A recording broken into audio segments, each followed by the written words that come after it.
หลังจากที่เขาติดลบมา 5,000 กว่า USDT เนาะทุกคนเนาะเป็นจำนวนหลายวันมานี่เนาะเขาแรกๆเขาก็แก้มาเหลือ 3,000 แก้ลงมาเหลือประมาณ 1,600 เนาะเมื่อวานนี้ซึ่งเขาก็ยังติดลบอยู่ประมาณ1,600 เนาะถึงว่าเขาจะบวกมากก็ยังติดลบอยู่เนาะมื้อนี้ก็นำกำลังเบิ่งตลาดมาแต่เช้าแล้วเนาะทุกคนเนาะค่อนข้างว่ามั่นใจแล้วเนาะในออเดอร์นี้เนาะแล้วก็เปิดหลายกราฟเบิ่งเนาะเอิ้นว่าเบิ่งหลายกราฟละเนาะเฮียงๆกันในจอใหญ่เนาะก็ตัดสินใจเลยเนาะเขาตัดสินใจออเดอร์นี้เลยเนาะบายครับ1เนาะในจังหวะนี้มั่นใจเนาะในเทรดใน S เอิ้นว่า SOL เนาะทุกคนเนาะมาเบิ่งเนาะมาเบิ่งเนาะมื้อนี้ยังบ่ได้เข้าออเดอร์แท้ได้นี่เห็นบ่เนาะเดี๋ยวเรามาเบิ่งกันเนาะ ว่าสิสามารถทำกำไรได้บ่ทุกคนนะหรือว่าสามารถแก้พอร์ตได้บ่ทุกคนเนาะเป็นระยะเวลา 3-4 วันแล้วเนาะทุกคนนะแต่ว่าไผซีดแบบนี้แม่นบ่แนะนำเด้อทุกคนนะเพราะมันมีความเสี่ยงเนาะอันนี้คือนำศึกษาแล้วนำค่อนข้างมีประสบการณ์มา 5-6 ปีเนาะก็ค่อนข้างว่ามีโอกาสที่ตอบโจทย์ได้หลายกว่าเนาะฉะนั้นเนาะในส่วนของออเดอร์นี้เนาะออเดอร์นี้เนาะเราจะมาเบิ่งออเดอร์ต่อไปนะทุกคนเนาะในส่วนของออเดอร์ต่อไปเนาะ ปรับเงินเนาะทุกคนเนาะค่อนข้างว่ามั่นใจเติบเนาะทุกคนเนาะอ่าค่อนข้างว่ามั่นใจเนาะเพราะว่าน้ำเซลเลยเนาะเพราะว่าออเดอร์นี่ก็คือเบิ่งเนาะจังหวะนี้มันมีโอกาสที่จะห่วงล่วงเลยแหละเนาะเพราะว่ามันยังบ่ถึงจุดที่เป็นแนวรับของมันเถื่อนะทุกคนเนาะฉะนั้นน่ะไผที่ว่าอยากจะเข้ามาเรียนรู้เนาะศึกษาเรื่องการเทรดเรื่องคริปโตเนาะแม่นให้ศึกษาให้ดีเนาะแม่นศึกษาให้ดีเนาะศึกษาให้ดี เพราะว่าอย่างมันมีความเสี่ยงหลายนะทุกคนเนาะมันมีความเสี่ยงหลายเนาะไผที่ว่าจิตเทศอีหยังก็ตามเนาะแม่นศึกษาให้ดีก่อนเนาะทั้งนี้ทั้งนั้นเนาะแม่นบ่ได้แนะนำหรือว่าชักชวนไผมาลงทุนเนาะตอนนี้ก็กลับมาแล้วก็วินไป2ออเดอร์แล้วทุกคนเนาะเบิ่งดูเนาะจากที่ติดลบประมาณ 1,600 เนาะเอามาเบิ่งว่าเฮาสิเอิ้นว่าตอนนี้เหลือประมาณ1,400เนาะเหลือประมาณ1,400เนาะเหลือประมาณ1,400เราจะมาเบิ่งกันเนาะว่าสิมีกำไรหลายหรือน้อยเพียงใดนะทุกคนเนาะเดี๋ยวเราจะมาเบิ่งกันอืมโอเคเนาะทุกคนเนาะเดี๋ยวอืมโอ้ออเดอร์นี่บ่มั่นใจปานใดเด้อเนาะแต่ว่าน้ำปรับเงินเนาะถ้าวินแม่นี้ก็จะเซาเลยแหละเนาะทุกคนเนาะจะได้จะเสียก็เสียเอาลงให้ทุกคนได้เบิ่งเนาะถ้าชนะแม่นี้ก็คือสิเซาเลยเพราะ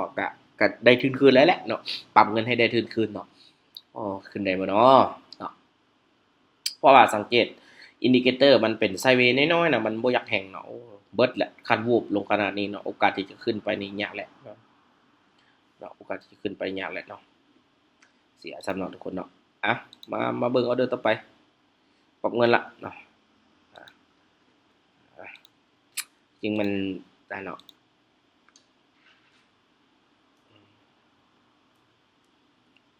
มันหลายนาทีเติมเนาะน้ำปลาไว้น้ำตัดออกเลย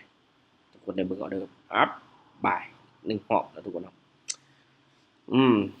มาเบิ่งอีกออเดอร์นี้เนาะถ้าบ่มีสิเปลี่ยนกลับ สิไปเทรด S UI เนาะซุยเนาะทุกคนเนาะถ้าบ่วินก็สิเปลี่ยนเนาะคิดว่าสิขึ้นได้กลับขึ้นไปบ่ขึ้นเนาะทุกคนเนาะเพราะมันเป็นเทียนโดจิอะนะแรกๆนะคิดว่าสิขึ้นได้นะเบิ่งจากคิดว่าที่จริงมันจะลงมาหาฐานของแนวรับอีกทีหนึงเนาะก็ก็บ่เป็นหยังนะทุกคนเนาะเอาแหละบัดนี้จากที่จะคืนพอร์ตเนาะตอนนี้ยังลบอยู่1,300เนาะ โอ้เนาะยังลบอยู่1,300เพราะว่าบวกได้300ปลายเด้เพราะเขาลบวาดวันก่อน1,600ปรับเงินเลยแหละเนาะลองดูเป็นจังได๋สุยเลยเนาะนำเบิ่งดนอยู่เนาะสุยก็มั่นใจเนาะเบิ่งดูลองเบิ่งขายเบิ่งเนาะสิวินบ่เบิ่งดูสิเป็นจังได๋เนาะเพราะว่าสุยมันเป็นเหรียญที่ขนาดบ่ใหญ่หลายเนาะทุกคนเนาะบ่ใหญ่หลาย เอิ้นว่าถ้าว่าแท่งยืดยาวปานนี้ก็เอิ้นว่าวอลลุ่มก็ก็ได้ระดับหนึ่งพุ่นแหละเนาะทุกคนเนาะแต่ว่ามันจะใหญ่กว่าDOS ใหญ่กว่า XRP หยังแบบนี้หั้นนะเนาะแสดงว่าเรามีโอกาสที่จะในท่าระดับแท่งเทียนแบบนี้เนาะ ที่จริงหลายคนจะกดบายขึ้นเนาะเขาต้องเบิ่งว่าฐานของเทียนที่มันเริ่มขึ้นนะมันอยู่ในระดับใดเป็นฐานมั่นคงแข็งแกร่งสำใดเนาะอันนี้เป็นเหตุผลที่ว่าเอา1,188แล้วเนาะทุกคนเนาะยังอีกประมาณ500เนาะ400กว่า500เนาะปรับไม่นี่เลยเนาะปรับออเดอร์นี้เลยเบิ่งเนาะ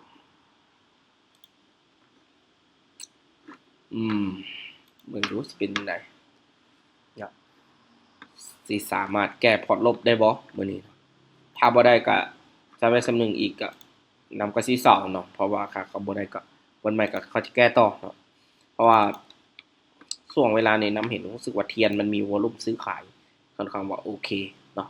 จากที่นั่งแต่ตอน2ๆๆมาครับเอามาเบิ่งออเดอร์นี้เนาะมาเบิ่งอันนี้ว่าสิเป็นจังไดเนาะออเดอร์นี้ออเดอร์นี้เราจัดบ่ายขึ้นโอ้ไหลลงเลยบัดนี้ไหลจากลงเลยบัดนี้เป็นจังไดไว้อย่าไปตื่นเด้เนาะขึ้นติอืมขึ้นได้บ่บ่ขึ้นเนาะอ้าวเอามาบัดนี้ลบอีกแล้วนี่อ้าวตัวนี้เหลือ270ปลายเนาะโอ้เนาะอ้าวจะแก้พอร์ตลบอันนี้แก้ยากนี่เทรดบ่ไปบ่มาได้ๆเสียๆเนี่ยมาคันไม่นี่ได้ก็ก็เซาเนาะบ่ได้ก็เซาบ่ได้ก็จะติดลบเพิ่มเติมเนาะผูกก็ค่อยจะว่ากันใหม่เนาะอย่างน้อยก็จะเหลืองบไว้1,900เนาะอ้าวจัดไปเลยขายเลยเพราะว่าแนวโน้มนี่นำเชื่อว่ามันจะหลากลงมาเนาะเพราะว่ามันจะลงมาหา149เนาะจำปลายๆนี่แหละนะพุ่งลงแบบนั้นแหละเนาะสังเกตอินดิเคเตอร์เด้อสังเกตอินดิเคเตอร์เนาะแต่ว่าอันนี้ครับเป็นเหรียญอันบ่แม่นอันเหรียญซุยได้เนาะเป็นเหรียญ SQL เนาะเบิ่งดีๆเนาะนำจะมักซับกราฟไปนะเพราะว่านำมีจอใหญ่ที่ไว้เบิ่งกราฟหลายๆกราฟว่ากราฟได้งามนำสิเข้ากราฟนั้นเนาะนำจะบ่ค่อยเทรดกราฟเดียวนิ่งตลอดเนาะสวยเนาะกำไรอยู่ประมาณ 2,178 เนาะก็ลบให้ที่ติดลบไป 1,600 ปลายก็จะเหลืออยู่ประมาณ400เนาะ400ปลายนี่แหละเนาะก็จะเหลือกำไรเนาะจากที่ติดลบมา 5,000 กว่าเนาะก็สิเหลือสรุปแล้วก็กำไรก็ประมาณ300ปลาย400นี่แหละบ่เกิน400เนาะตามบวกลบเบิ่งก็